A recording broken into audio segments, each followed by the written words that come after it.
नमस्कार। मैं स्वाति आपके अपने चैनल इंडियन माइथोलॉजिकल स्टोरीज़ में आपका स्वागत करती हूँ। आज आपको शुक्रवार के दिन संतोषी माता की व्रत की कथा सुनाने जा रही हूँ। तो आइए कथा प्रारंभ करते हैं। संतोषी माता की व्रत कथा। एक बुढ़िया थी, उसके 7 बेटे थे। 6 कमाने वाले थे जबकि एक निकम्मा था। बुढ़िया 6 बेटों की रसोई बनाती, भोजन कराती और उनसे जो जूठन बचता वो 7वें को दे देती। एक दिन वह पत्नी से बोला, देखो मेरी माँ मुझे कितना प्रेम करती है। वह बोली, क्यों नहीं, सबका जूठा तो तुमको खिलाती है। वह बोला, ऐसा नहीं हो सकता, मैं जब तक अपनी आंखों से ना देख लूँ मान नहीं सकता। बहू हंसकर बोली, देख लोगे तब तो मानोगे। कुछ दिन बाद त्योहार आया। घर में 7 प्रकार के भोजन और चूरमे के लड्डू बने। वह जांचने को सिर दुखने का बहाना कर पतला वस्त्र सिर पर ओढ़े रसोई घर में सो गया। वह कपड़े में से सब देखता रहा। 6 भाई भोजन करने आए। उसने देखा माँ ने उनके लिए सुंदर आसन बिछा नाना प्रकार के रसोई परोसी और आग्रह करके उन्हें जमाया। वह देखता रहा। 6 भोजन करके उठे तब माँ ने उनकी जूठी थालियों में से लड्डुओं के टुकड़े उठाकर एक लड्डू बनाया। जूठन साफ करके बुढ़िया माँ ने उसे पुकारा, बेटा 6 भाई भोजन कर गए, अब तू ही बाकी है, उठ, तू कब खाएगा। वह कहने लगा, माँ मुझे भोजन नहीं करना, मैं परदेश जा रहा हूँ। माँ ने कहा, कल जाता हो तो आज चला जा। वह बोला, हाँ आज ही तो जा रहा हूँ। यह कहकर वह घर से निकल गया। चलते समय पत्नी की याद आ गई। वह गौशाले में कंडे थाप रही थी। वहां जाकर बोला, हम जावे परदेस, आवेंगे कुछ काल, तुम रहियो संतोष से, धर्म अपनो पाल। वह बोली, जाओ पिया आनंद से, हमारो सोच हटाए, राम भरोसे हम रहें, ईश्वर तुम्हें सहाय। दो निशानी आपन देख, धरू में धीर, सुधी मति हमारी बिसारियो, रखियो मन गंभीर। वह बोला, मेरे पास तो कुछ भी नहीं है, यह अंगूठी है, सो ले लो और अपनी कुछ निशानी मुझे दे दो। वह बोली, मेरे पास क्या है, यह गोबर भरा हाथ। यह कहकर उसकी पीठ पर गोबर के हाथ की थाप मार दी। वह चल दिया। चलते चलते दूर देश पहुंचा। वहाँ एक साहूकार की दुकान थी।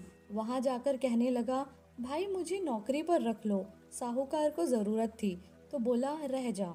लड़के ने पूछा, तनख्वाह क्या दोगे। साहूकार ने कहा, काम देखकर दाम मिलेंगे। साहूकार की नौकरी मिली। वह सुबह 7 बजे से 10 बजे तक नौकरी बजाने लगा। कुछ दिनों में दुकान का सारा लेन देन, हिसाब किताब, ग्राहकों को माल बेचना, सारा काम करने लगा।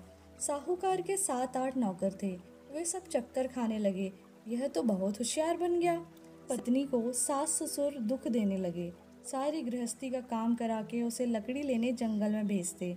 इस बीच घर के आटे से जो भी भूसी निकलती उसकी रोटी बनाकर रख दी जाती और फूटे नारियल की नारेली में पानी दे दिया जाता। एक दिन वह लकड़ी लेने जा रही थी। रास्ते में बहुत सी स्त्रियां संतोषी माता का व्रत करती दिखाई दी। वह वहाँ खड़ी होकर कथा सुनने लगी और पूछा, बहनों तुम किस देवता की पूजा कर रही हो और उसके करने से क्या फल मिलता है। यदि तुम इस व्रत का विधान मुझे समझा कर कहोगी तो मैं तुम्हारा बड़ा एहसान मानूंगी।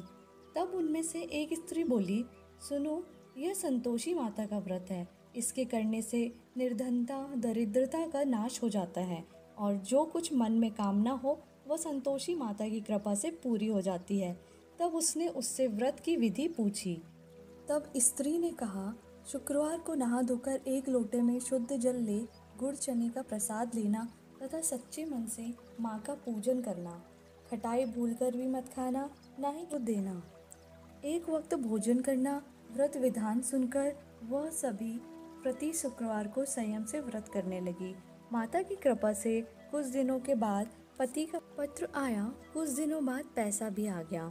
उसने प्रसन्न मन से फिर व्रत किया तथा मंदिर में जा अन्य स्त्रियों से बोली, संतोषी माता की कृपा से हमें पति का पत्र तथा रुपया आया है।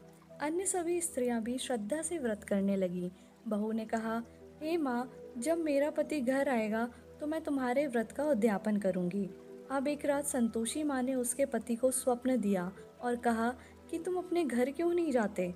तो वह कहने लगा, सेठ का सारा सामान अभी बिका नहीं है तो रुपया भी अभी नहीं आया है उसने सेठ को स्वप्न की सारी बात कही तथा घर जाने की इजाज़त मांगी, पर सेठ ने इनकार कर दिया।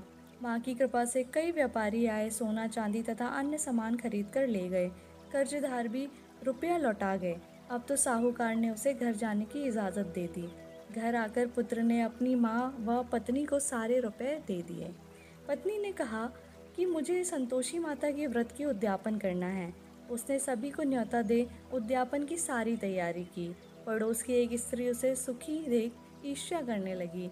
उसने अपने बच्चों को सिखा दिया कि तुम भोजन के समय खटाई ज़रूर मांगना। उद्यापन के समय खाना खाते खाते बच्चे खटाई मांगने के लिए मचल गए, तो बहू ने पैसा देकर उन्हें बहलाया।